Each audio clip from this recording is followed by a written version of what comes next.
It was one of those bright, peaceful Tuesday mornings in the suburbs.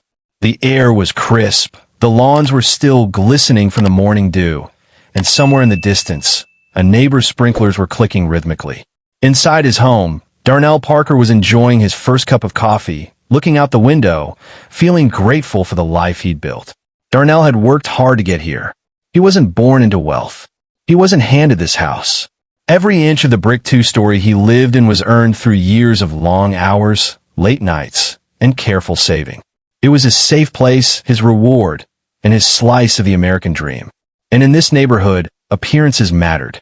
The lawns were trimmed, just so. The driveways were spotless. And the HOA, the Homeowners Association, kept a sharp eye on everything. They had a rule for trash can placement, a rule for the color of your blinds, and even a rule for how high your grass could grow. So when Darnell looked out his window that morning and saw a shiny white SUV parked smack in the middle of his driveway, he froze. Not just because it was blocking his way out, but because he already knew exactly whose car it was. Karen. No, that wasn't her real name. But if you've ever had a neighbor who seemed to specialize in making life difficult, you know exactly why the nickname fit. She lived just 3 houses down, always with her phone in hand, always ready to point out when someone else was violating HOA rules. She had complained about Darnell's lawn being too long, even though it was only a 1/4 inch over the supposed limit. She once knocked on his door to tell him his recycling bin lid was slightly ajar. And lately, she had developed a new habit, using Darnell's driveway as her personal parking spot. The first time it happened, Darnell had been willing to give her the benefit of the doubt. Maybe she had guests over and her own driveway was full. Maybe she didn't even realize it was his driveway. So, he walked over, knocked politely on her door and said, "Hey, I think you parked in my driveway by accident." She didn't apologize. She didn't even seem embarrassed. She just looked down at her phone and said, "Oh, I'll move it later," as if it was no big deal. Hours later, she finally moved it.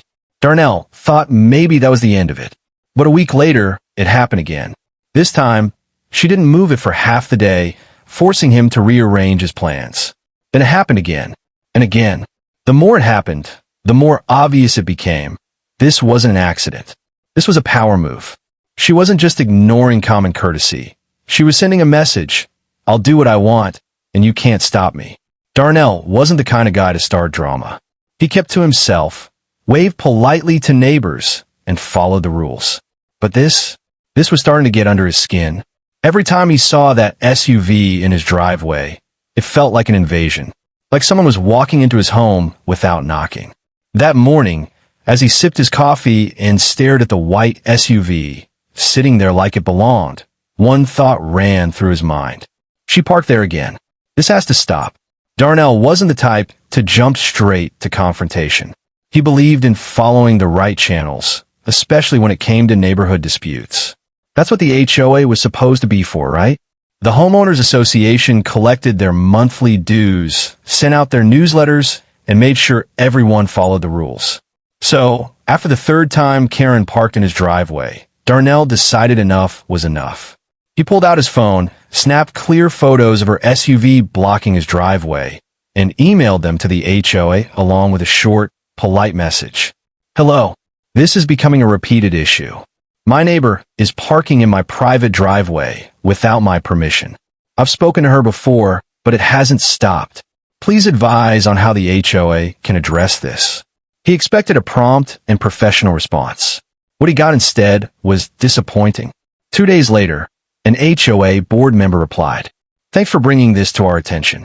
While we understand your frustration, this is not technically an HOA matter as the issue involves your private property. We encourage you to work it out neighbor to neighbor." Darnell stared at the email in disbelief. Not an HOA matter? This was the same group that once fined him $50 for leaving his trash can out 90 minutes too long. The same group that sent warnings about the color of someone's mailbox being non-compliant. But a neighbor parking on his property, repeatedly, suddenly they were powerless? Fine. If the HOA wouldn't handle it, he'd try one more time to reason with Karen directly. That afternoon, when he saw her walking her little dog past his house, he stepped outside. "Karen," he called out, "we need to talk about you parking in my driveway." She stopped but didn't bother hiding her annoyance. What about it? I've asked you before not to do it, Darnell said evenly. It's private property and it blocks me from getting in or out. I'd appreciate it if you stopped. She smirked. That smirk, the kind that said she was enjoying this. It's just a driveway, Darnell. Don't be so dramatic. I'm not hurting anything. Darnell kept his cool. That's not the point. It's my driveway. You wouldn't want me parking in yours. She shrugged. Well, I have guests over a lot.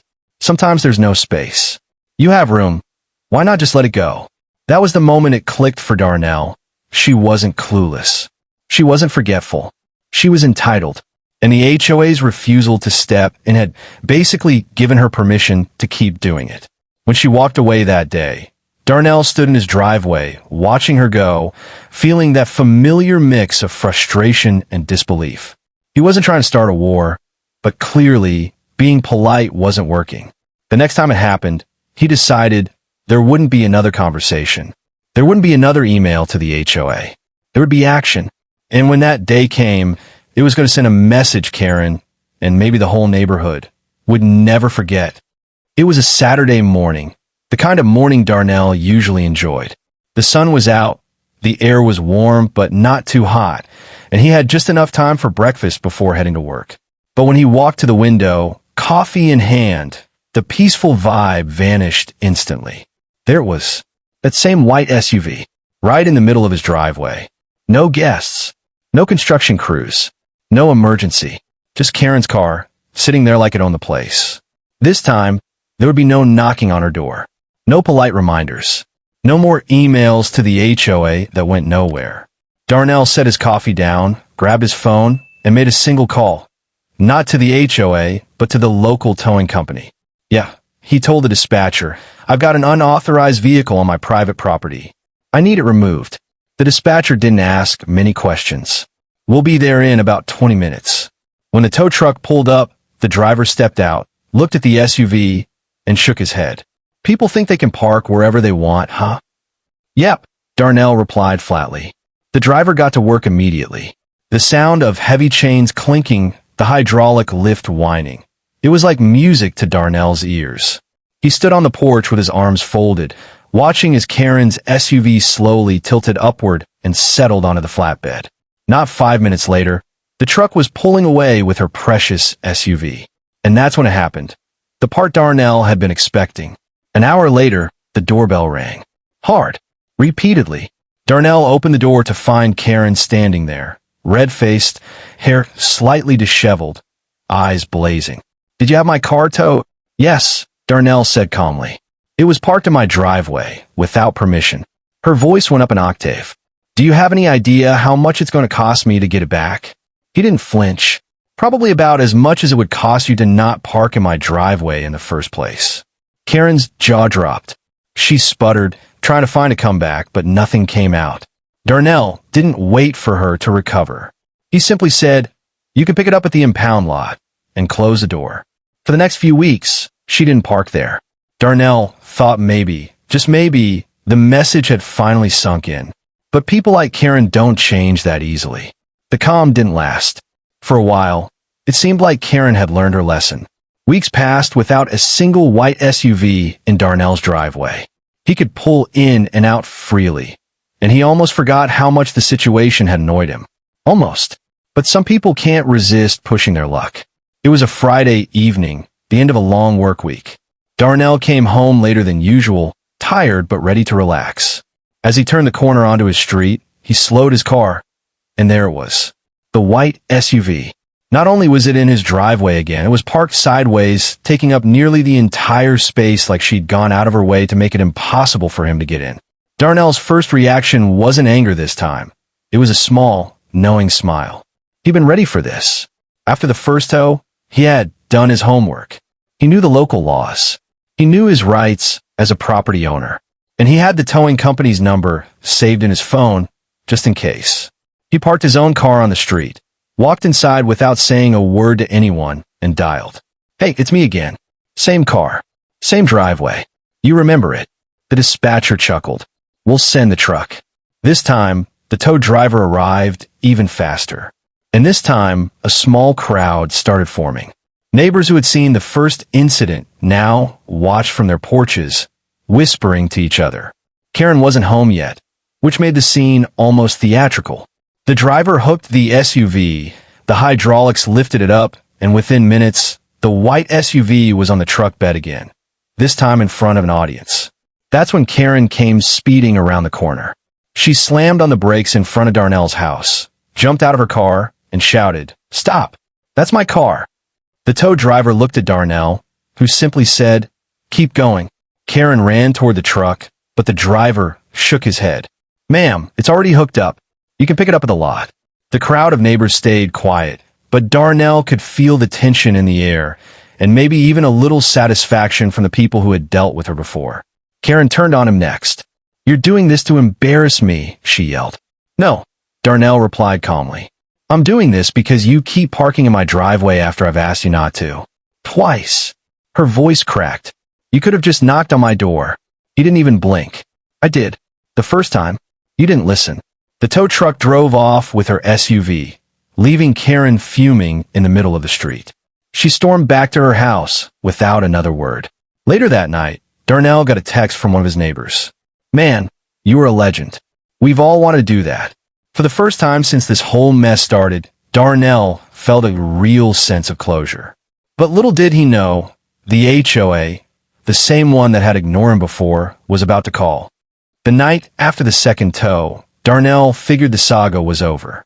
Surely 2 trips to the impound lot, with all the fees, the embarrassment, and the neighborhood gossip, will be enough to stop anyone. But the real twist came the next morning when his phone buzzed. The caller ID flashed. HOA office. He picked up. "This is Darnell." A chipper but slightly strained voice came on the line. "Mr. Parker, we received a complaint regarding your towing of a neighbor's vehicle. We'd like to discuss this matter." Darnell almost laughed. "Now, they wanted to talk? Where were they when he first reported the problem?" "Sure," he said, keeping his voice calm. "I'd love to discuss it. But before we do, I want to make something clear. I contacted the HOA weeks ago about this same neighbor repeatedly parking in my driveway. You told me it wasn't your issue and suggested I handle it myself. So that's exactly what I did." There was a pause on the other end.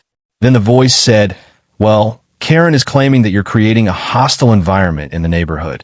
That was rich. A hostile environment? For enforcing my property rights? Darnell asked. "I have photos. I have the original email I sent you. I even have a time-stamped log of every time she parked in my driveway. Do you need me to forward that to the entire board?" Another pause. "That won't be necessary," the voice finally replied. "We just want to ensure neighborly harmony." Darnell didn't let them wriggle out of it. "If you want harmony, you might start by reminding residents that parking on someone else's private property without permission is trespassing. That would help." The call ended awkwardly, but Darnell had made his point. And within a week, a new memo went out to all residents. Reminder: parking in another homeowner's driveway without their permission is prohibited. Repeat violations may result in fines or other consequences. It wasn't addressed to Karen by name, but everyone knew exactly who it was about. Neighborhood whispers. After the memo, Darnell started noticing something interesting. Neighbors he'd never spoken to before began nodding or waving at him when he passed. One guy even stopped him in the street and said, "You don't know how much you helped us." She's been pulling stunts like that for years. Apparently, Karen's entitled behavior wasn't just reserved for Darnell. She'd been the neighborhood busybody, nitpicking over trash cans, grass height, and even telling kids where they could ride their bikes. The towing incidents had done more than just solve Darnell's problem. They'd sent a message to the entire block that Karen wasn't untouchable. And the best part? Since the second tow, her white SUV never once appeared in his driveway again. Karen's cold shoulder. Karen, of course, wasn't happy. She stopped making eye contact with Darnell altogether. If they happened to cross paths while walking to get the mail, she'd turn her head like he wasn't even there. Darnell didn't mind. In fact, the peace and quiet was exactly what he wanted all along. No more petty arguments. No more wasted time trying to be polite to someone who didn't respect boundaries. She still had her occasional outbursts. One neighbor told him she'd been ranting about that guy with the tow truck fetish at the last HOA meeting, but without an actual incident to point to, it was all just background noise. The lesson learned. Looking back, Darnell realized something important. Sometimes you can't rely on others. Not even an HOA that's supposed to enforce the rules to solve your problems. At first, he thought being polite and reasonable would work. Then he thought going through the proper channels would work. But people like Karen don't change because of polite requests or gentle nudges. They change when their behavior finally has consequences. For Karen, those consequences came in the form of 2 very expensive trips to the impound lot. For Darnell, the consequence was learning how to stand up for himself without losing his cool. How it ended. Months later, at a neighborhood block party, Darnell overheard someone telling the story of the guy who got Karen's car towed twice. The person didn't realize he was standing right behind them until they turned around. Oh, they laughed, embarrassed. Sorry, I didn't mean to gossip. Darnell just smiled. It's fine. I was there. And just like that, the tension broke. People laughed, someone offered him a burger from the grill, and the rest of the evening was spent swapping stories about neighborhood drama, most of which didn't involve him anymore. For the first time in a long time, Darnell felt like he belonged here. Not just as another homeowner, but as someone who had earned the respect of his neighbors. The moral? Sometimes the only way to stop a Karen is to make it too expensive for her to keep being one. And when you do, the whole neighborhood just might thank you for it, even if they don't say it out loud.